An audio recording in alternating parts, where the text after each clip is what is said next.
So I've been looking into another Sandy Hook Advisory Commission member, Robert Ducibella, founding principal of DVS Security Consulting and Engineering.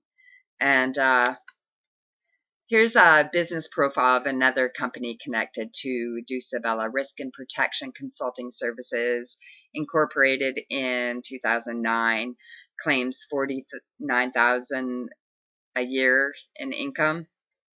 So could be it's a separate company from DVS, but let's take a look at some of the things DVS has done. And this is really small. I tried to even email this to someone, and the screenshot won't.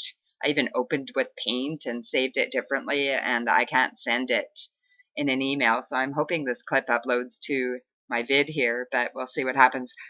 Bob Ducibella, President and Managing Director of Ducibella Venter and Santor, a leading security services firm which has been involved in the consultation, design, engineering, documentation, construction supervision, and implementation of security monitor, control, and protection systems since 1964. The firm has been entrusted with the development of protection systems for the world's only supply of lunar material at NASA, the financial operations of the NASDAQ and New York Stock Exchange, and the Federal Reserve Bank, among numerous other security-sensitive locations. And this clip comes from, here's the Google header for the PDF that I got this from, Real Estate Technology Forum. And this is, I'll show what it looks like when you first click on it, if you can come across finding it. I didn't save the link and I couldn't get back to it. So here's some more jobs, contracts that DVS has had. So World Trade Center, DVS responsible for the development and security criteria, implementations, complete engineering and design services, as well as construction administration and oversight of the installation of security systems for all of the facilities at the New World Trade Center site in Lower Manhattan. New York City Water Supply, Madison Square Garden, Philadelphia Museum of Art, PNC Bank Corporate Headquarters. Here's more of Building 4 at the WTC. Another clip. And this clip here shows security, Ducibella, Ventor, and Santor.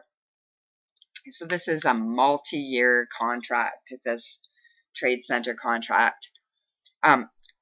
This is from an article from 2005, and I'll put the link to this article in the description.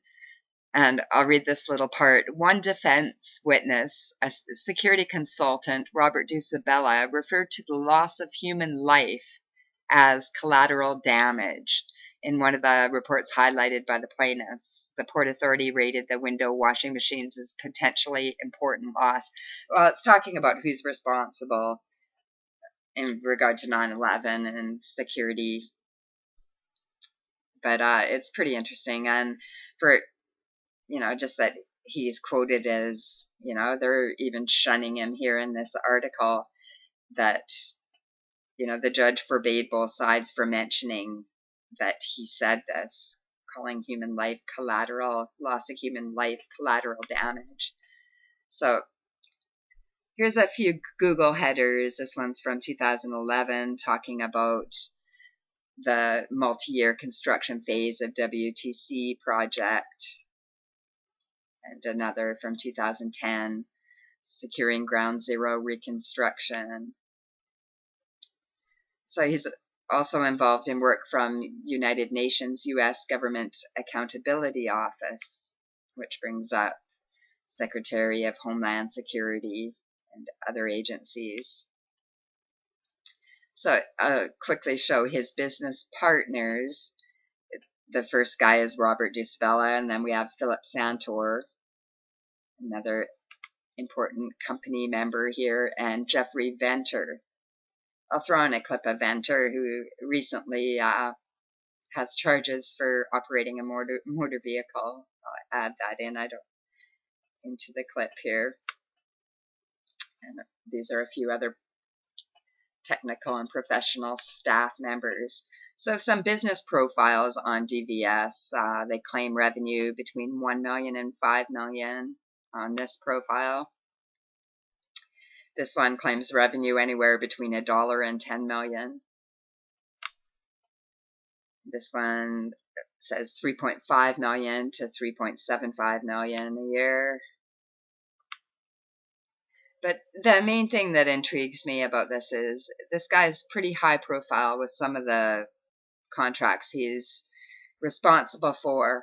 And he's sitting beside someone like this on the Sandy Hook Commission, Ron Chavinsky, teacher at Newtown Middle School. It just seems kind of out of whack that they would have someone in Ducibella's position on this board. But I guess it takes someone who would look at the loss of human life as collateral damage and, like it's nothing to be on this advisory commission to go along with whatever Malloy and his bosses would like done with this committee. This committee, in my opinion, have been paid off to comply and say and push whatever agendas are requested of them. And I will keep looking. I think this is number 6, and I'm going to look a little further into Ducibella as well and see what else I can find, but wanted to share what I had so far. Thank you for your interest, and take care.